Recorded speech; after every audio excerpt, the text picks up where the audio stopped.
como alguien que trabajó también mucho tiempo, ¿no?, en la Cámara de México, ¿hay presencia de la mujer en el mundo arbitral, tanto como árbitros, como peritos expertos y también como abogados de parte? Gracias. Gracias a todos por estar aquí. Muchas gracias por la invitación. Gracias a Arbitral Women por organizar este tipo de eventos. Es muy importante lo que la institución hace para mejorar la participación de la mujer en una disciplina tan importante como es hoy el arbitraje. Bueno, Diana, es muy importante. Tu pregunta es muy amplia. Voy a tratar de dar algunas ideas para que vayamos calentando un poco la conversación. Yo empecé a trabajar en temas de arbitraje desde los 20 años, es decir, cuando en México, cuando estás estudiando Derecho, puedes y debes incluso trabajar tempranamente. Yo estaba en una universidad que me permitía trabajar suficiente tiempo porque mis clases eran solamente de 7 a 11, es la Universidad Nacional y está diseñada justamente para que puedas trabajar rápidamente.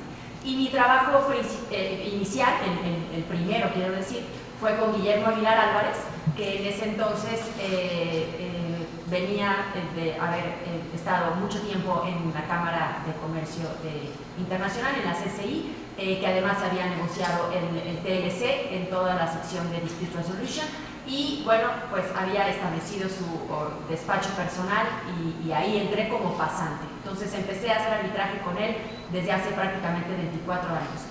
Y un poco lo que he hecho es ser constante, ¿no? Y eso de alguna manera obviamente me ha favorecido, me ha redituado. Pero la situación y el camino es complicado, ¿no? Hay muchas mujeres en México dedicándose a arbitraje. Se sorprenderían, tenemos por ejemplo un chat de mujeres en arbitraje y cada vez añadimos a más personas. Lo importante es analizar hasta dónde se llega como mujer en el desarrollo de esta profesión. Muchas de nosotros efectivamente empezamos en despacho o empezamos en centros de arbitraje, ¿no? El ambiente institucional es amigable para la mujer y por lo tanto ahí tenemos una posibilidad de inicio interesante. Yo después del despacho me pasé justamente al Centro de Arbitraje de México, que crearon los mismos socios del despacho en el que estaba Guillermo y otros exministros de la Corte, etc. Y trabajé varios años en el Centro de Arbitraje de México. Eso me permitió platicar de arbitraje en todos los despachos de México. Yo me dediqué de mis 23 a mis 27 años a visitar todos los despachos de México y de Latinoamérica si era posible y algunos en Estados Unidos para hablar de arbitraje. Y eso, bueno, me permitió un poco que me conocieran y que me vieran en el medio, ¿no? Y todo eso pues va generando ciertas ventajas en ese sentido. Ya el tema o la situación se complica cuando quieres acceder a asuntos tanto como árbitro o como abogado de parte. Las estadísticas que acabamos de ver se refieren generalmente a la mujer como árbitro y ahí, me da pena decirles, son un poco más felices que como abogado de parte. Es decir, estas estadísticas que ya se ven muy mejorables o que debemos mejorar son buenas en comparación a la participación de mujeres como counsel, pero como líder de la defensa o de la presentación de un caso. Ahí empezamos a ver a algunas abogadas asociadas, pero siempre detrás del socio o siempre en apoyo del socio. Y ahí es en donde el camino se vuelve muy complicado, el momento en que tienes que brincar de asociada a socio. Y ahí es en donde realmente tiene que haber una comunicación y un apoyo muy importante con la firma y con el diseño de la firma, para que la firma realmente te plantee expectativas o una situación o condiciones suficientemente flexibles y suficientemente adecuadas para que tú puedas acceder a un puesto de socio y de esa manera puedas representar a un cliente como leading counsel, ¿no? O sea, como realmente la persona que diseña el caso, que tiene la estrategia y que lleva la voz cantante en el asunto. Hay muchas cosas que vamos a comentar en esta mesa, no quiero acaparar la primera parte, les quería un poco contar esta visión general de las cosas. En México ese es realmente el tema. Cuando vemos las estadísticas de las personas, de las mujeres que cursan la carrera de abogado, muchas veces en varias universidades son más del 50%. En los despachos, a nivel pasante, asociado junior e incluso asociado senior, siempre, o no siempre, pero en muchas ocasiones, la mayoría son mujeres. Pero ese brinco a la sociedad, la relación o el porcentaje se voltea por completo, ¿no? Yo hoy estoy en un despacho, por ejemplo, en donde de 26 socios somos 3 mujeres, ¿no?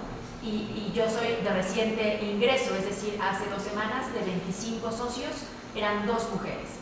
Ahí es en donde realmente vemos la situación crítica. Al brinco a una sociedad o al brinco a pertenecer realmente a un equipo en donde llevas la voz cantante y las decisiones de la estrategia y de la defensa del caso. En términos de árbitro, actuando como árbitro, ahí me parece que hay algunos aspectos que nos benefician, ¿no? La visión, por ejemplo, quiero decir, benefician en el sentido de que tenemos un camino que recorrer, pero que tenemos ciertas cualidades que podemos explotar. En México yo he sentido que las mujeres que se dedican a arbitraje acceden más fácilmente a un tribunal arbitral que justamente a una posición de leading counsel. Y puede ser porque tenemos una visión de imparcialidad, de disciplina, de rectitud, ¿no? Tenemos de alguna manera cierta visión de ser confiables, ¿no? Y en ese sentido, nombrarnos árbitro no resulta tan dudoso como puede ser que se hace leading counsel.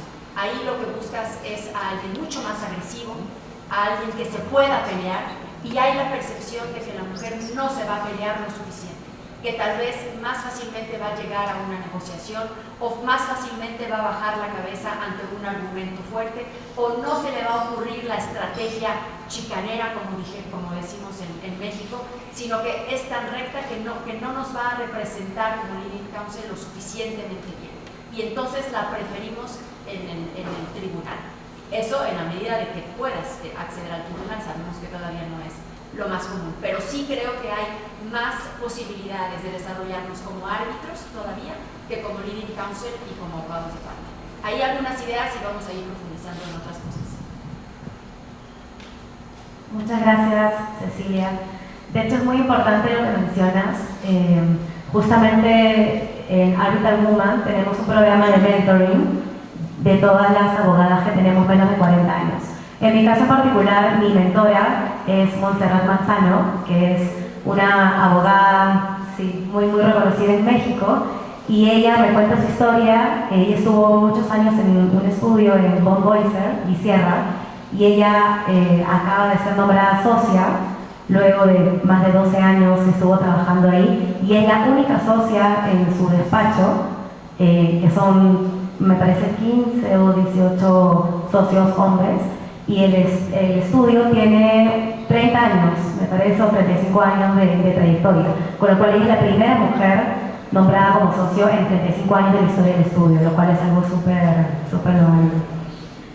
Bueno, José, poco sobre lo que comentaba Cecilia respecto de que considera que es un poco más fácil acceder a un tribunal arbitral como mujer, más que acceder a un leading role en la práctica, en un estudio. ¿Cuál es tu opinión sobre el tema, tú que has trabajado tanto en el ICC, que has podido ver con formación en tribunales arbitrales y que también ahora trabajas como socio en un estudio internacional? Gracias, Diana, y gracias por la invitación, gracias por organizar este evento en un lugar tan espectacular, no solamente de la capilla, pero Cusco ya es un lugar espectacular. Es un honor para mí estar acá con ustedes. Y hablando de un tema tan importante, a mí me gustaría retomar algunos de los puntos que levanta Cecilia. Yo estoy de acuerdo con lo que se ha dicho. Me gustaría añadir algunas ideas más. Si bien es cierto que en las estadísticas y en los rankings vemos más mujeres en el rol de árbitro que en el rol de abogado de parte, no menos cierto es que, en mi opinión, el rol de abogado de parte va muy ligado con las posibilidades de llegar a un rol de árbitro. Me explico. Cuando vemos los rankings, a mí me acaba de llegar el ranking de Who's Who en varios países, me llegó el de Francia porque practico y resido en Francia. Uno ve que los que aparecen rankeados generalmente van a ser los socios de los despachos. Ese ranking va a ayudar a que esa persona sea nombrada como árbitro, porque cuando se discute quién va a ser el árbitro en un determinado caso, se requiere de experiencia y se requiere también de seniority. El seniority es importante porque legitimiza a esa persona.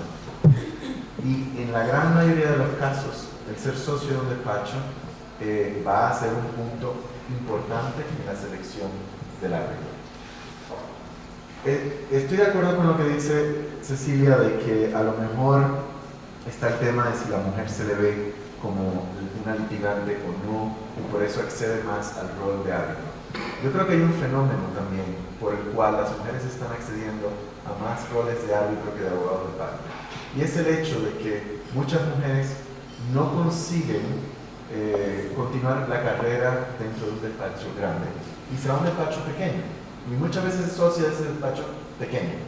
Pero ese posicionamiento en un despacho libre de conflictos de intereses y el hecho de ser socia, aunque sea de un despacho pequeño, le da primero la oportunidad de ser considerada como árbitro porque está libre de conflictos, pero también le da el seniority y la legitimidad que muchas veces se requiere para ser designada árbitro. O sea que no es tanto, en mi opinión, o no solamente es el hecho de si a la mujer se le ve como litigante o no, es el hecho de que muchas veces la mujer toma una carrera alternativa y esa carrera le lleva a ser árbitro precisamente porque puede ejercer en un ambiente donde haya mayor posibilidad por falta de conflictos y porque también esa posición le va a dar mayor legitimidad en el mercado al momento de ser designada como árbitro. Pero a mí me gustaría tocar un punto, yo creo que es un punto cuando comenzamos a atar los diferentes puntos, decir, bueno, si la posibilidad de llegar a ser socio de una práctica importante de arbitraje está de alguna forma también ligada con la posibilidad de llegar a ser árbitro, entonces tenemos que hablar de por qué las mujeres no están siendo consideradas como socias de los grandes despachos. Y ahí necesariamente tenemos entonces que hablar de una cultura que va mucho